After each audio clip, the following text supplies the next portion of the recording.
Here at the Pink Grape, I interview winemakers from all over the world. Our purpose is to have fun, be entertained, discover new wines, and meet great people.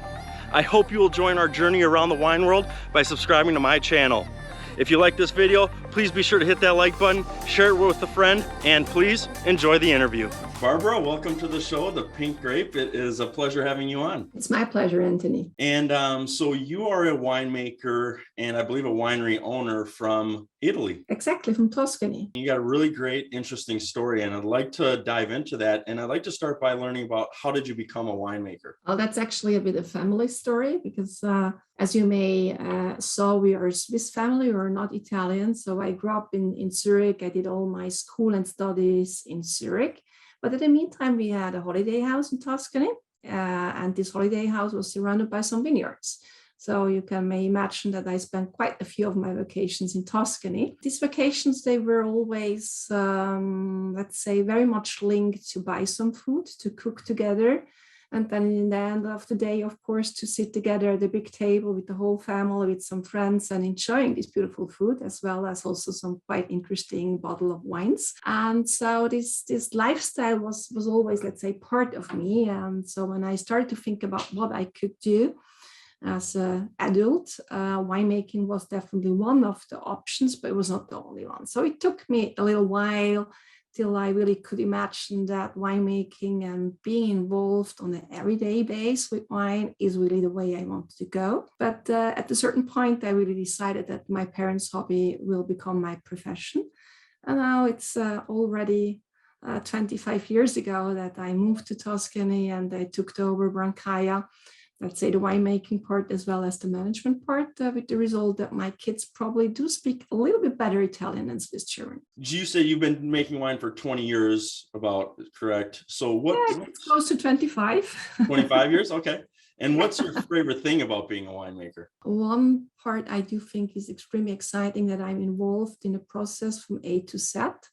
That means, really finding the right spot to plant the vineyard, choosing the right clone, the education system, following the whole process till you choose the picking date, bringing the grapes into the cellar and restarting somehow a new process, but it's still part of the whole, from the fermentation, going to the maturation, choosing or deciding if the wine should mature in a barrel or in concrete, in stainless steel, and then of course blending the wine is pretty cool as well.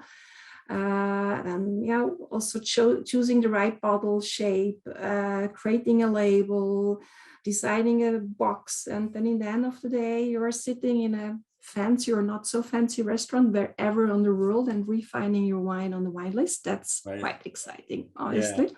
But it's also exciting just receiving an email of a customer, a person you probably never ever met in your life, and this person just want to let you know that she celebrated her wedding or his anniversary or whatever, and your wine was part of it. Right. So you have a very personal connection to somebody you actually don't even know in person. And another thing, let's say, again, a bit more technical, is that after 25 years, of course, I have quite a nice experience and a certain know-how.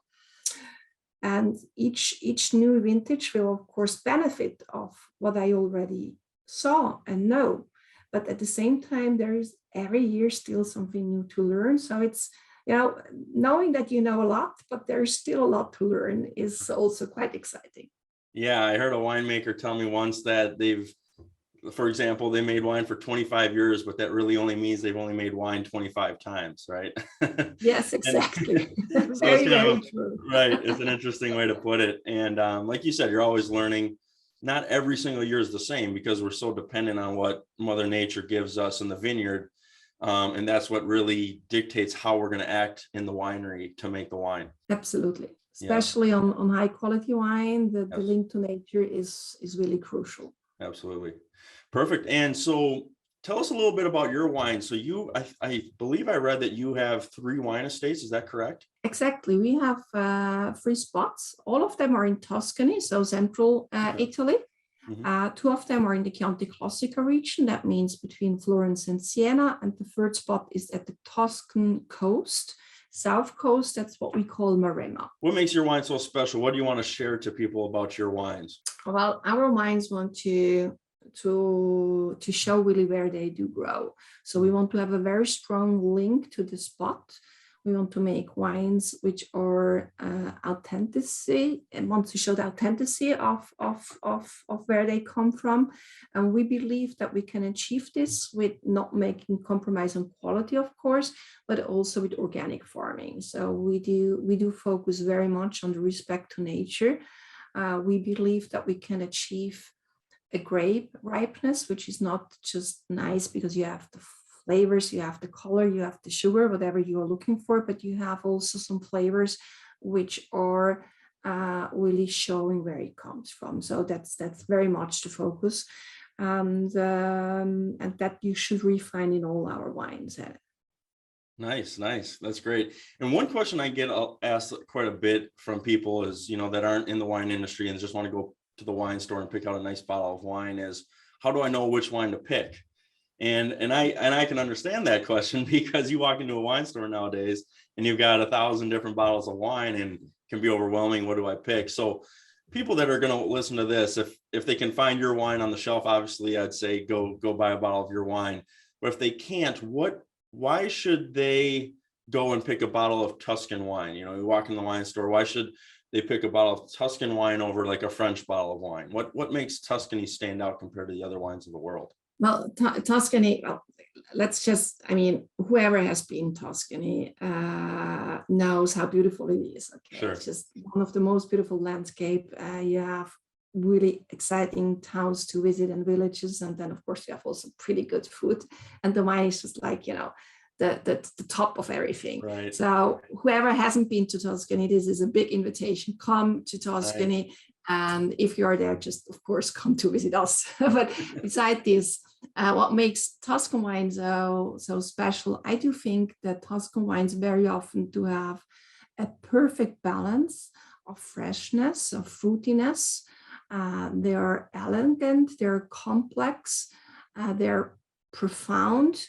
But in all, it's this balance which makes them, in the end of the day, extremely food friendly. It goes without saying that you can match them extremely well with Italian food, but trust me, you can match them also extremely well with any kind of food. This certain acidity, this freshness that they have, which gives the backbone to a wine, gives enough space to have food beside. And if you're not feeling like making a big deal of cooking, just also goes perfectly well with a nice piece of cheese. It doesn't really have to be a fancy dish. It doesn't have to be Italian food, but it can be a fancy dish, and of course it can be Italian food. Right. It's really, I do think Tuscan wines are extremely food friendly. Right. Yeah, like what you said in the beginning was that Tuscany is one of the most beautiful regions in the world. And for me, when I drink wine, I try to, like, if I have to go to pick out a bottle of wine for that evening, I'll look at, say, for example, your website, and then I look at the pictures and I can see the vineyards, I can see the winery. And then when you take that wine and you drink it, it brings me to that place. And so when you're drinking Tuscan wine, for example, or wine from anywhere, I try to bring my mind to that place when I take a sip of it. And that really is what gets me excited and connects me to, it kind of just brings me closer to the origins of the wine, which is really nice. That's one of the beauty about wine. It gives you somehow a bit the idea that you can travel with your glass in your hand. Right, exactly. Wherever you want. And that kind of leads me into my final question for you is, what is your favorite thing about wine? I know we touched on a few things in this interview, but in summary, what's your favorite thing about wine? I really do think it makes life more beautiful. It just enrich life. As we just mentioned before, you can, with the glass of wine, you can travel wherever you want. Speaking with your friends about where it comes from, or if you don't feel like, just enjoy it. Yeah, and I liked how you touched from even your beginnings visiting Tuscany as having the bottle of wine at the end of the day with the family around the table. I mean, like you said, it just makes it better, right? So yes. Yeah, it enrich life. Yeah, I really appreciate you sharing your story with us and with everyone watching. And what I'll do is I'll put a link to your website down in the description and in the social media so that people can reach out to you and buy some of your wine and give it a try. So, and again, you know, whoever does have a chance to come to Tuscany, please visit us. Yeah. And it's honestly, Tuscany is also very easy to travel. It's very easy to visit wineries. Most of the wineries are more than happy to welcome you. Well, thank you, Barbara, and we will we'll send people your way. Perfect. Thank you very much. I hope you enjoyed this week's interview with the winemaker. Be sure to tune in next week as I'll be interviewing another winemaker. I hope you will join our journey around the wine world by subscribing to this channel. Be sure to like this video and share it with a friend. We'll see you next week. Thank you.